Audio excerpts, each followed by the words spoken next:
Have you ever felt confident in QGIS or ArcGIS, but completely stuck when it comes to Web GIS? More and more companies want GIS developers who can build interactive web maps, not just desktop maps. In this video, you are going to build a modern interactive Mapbox map using React and TypeScript. This is the same kind of tech that is used in real GIS applications. Here's what you're going to build today. You're going to build an interactive map with a custom base map, a smooth zoom in and zoom out buttons, a pan, and you can also have a clean React project structure behind the scene. If you're the kind of person who wants this kind of GIS workflow and a professional look, stay in this video. Let's build it from scratch. To begin with, first of all, connect your project folder with Visual Studio. You open File, then open Folder.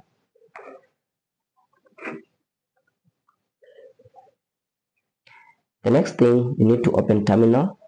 Click on Terminal, New Terminal. You can close the existing terminal and just remain with one, which is a bash, or you can add a bash, git bash. Then on the toolkit that you're going to download from the description below, you can copy the GitHub repo. The link is on the description below. So you just clone the Git repo by clicking Git, clone, and now the link. It will download the repository. This is the starter kit that you need to have so that you can begin smoothly. The next thing, you need to go to your folder. You type cd and then geo. You can click tab to autocomplete, and then you click enter.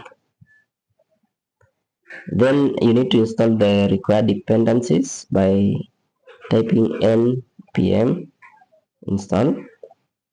This will install all the required dependencies. Ensure you're using the latest NVM or the Node version. Ensure you're using the latest versions.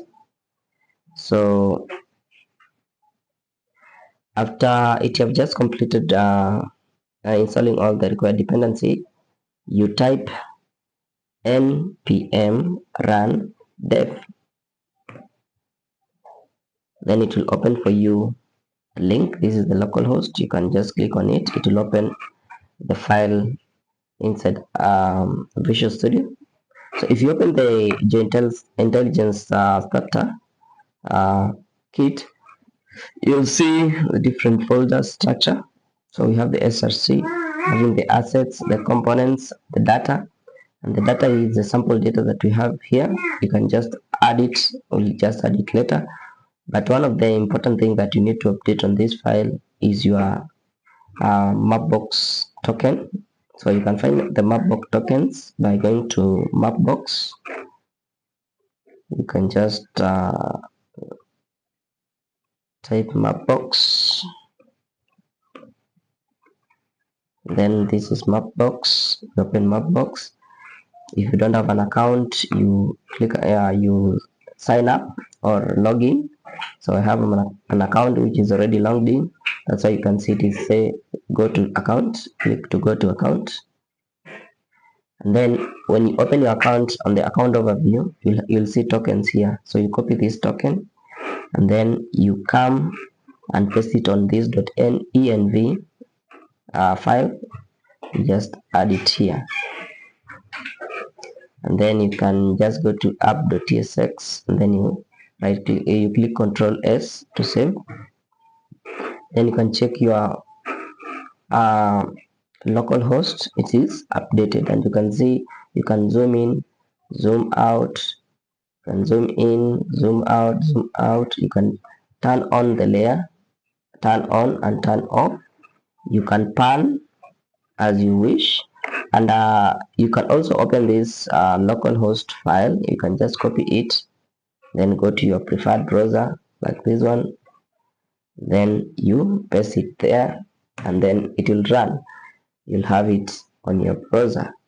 So to add a custom data, you go to your file. I have a sample data which is already added on the toolkit. You can just open it to test it, and then open the sample data.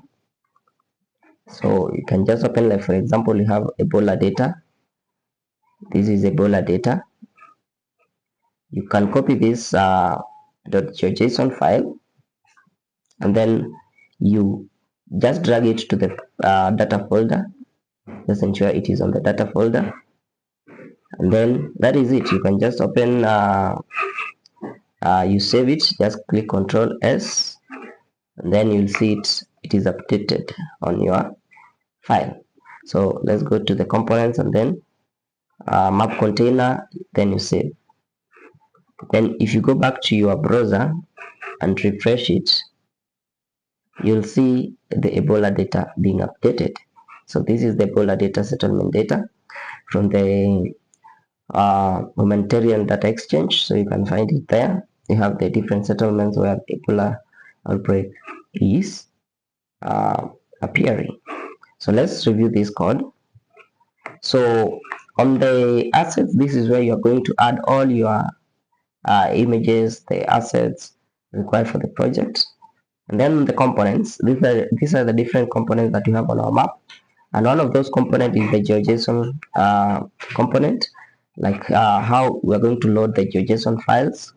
And this hook will help you to get the GeoJSON data, identify that the data in the data folder is a GeoJSON file, and then map it well so that it can be used to, it will just map the points, multi-points, line string, multi-line string, polygon, all those different features that can be represented on a GeoJSON file. So it will identify all the possible files which are GeoJSON files, and then it pushes to map container for visualization. So the layer toggle component, this is the component that enables users to turn on or turn off the map. You can see when you click turn on, it turn ons, and then if it is not visible, it is turn off, layer off. So one of the main component is the map container. This map container will fetch the Mapbox token. It will also initialize the map, and will also fetch the GeoJSON file, and also the toggle on the layer visibility, and layer visibility turn on and turn off.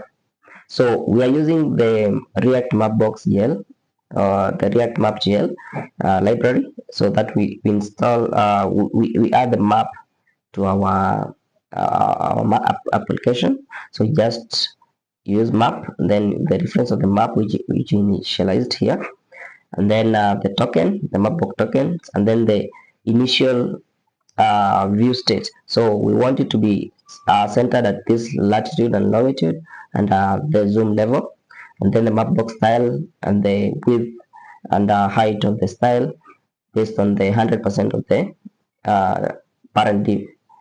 So the sources, these are now the JSON file is added here. If it is a point, it is added here, and the colors of point you can change it if you want.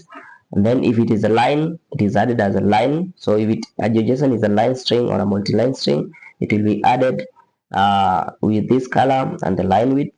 And if it is a polygon, it will still be added the same with this color and this width of 1.5. So it will check if it is a polygon or a multi-polygon, and then render it using this feature. And then our map is closed there. Then we add other elements such as the zoom control. So we add the zoom buttons.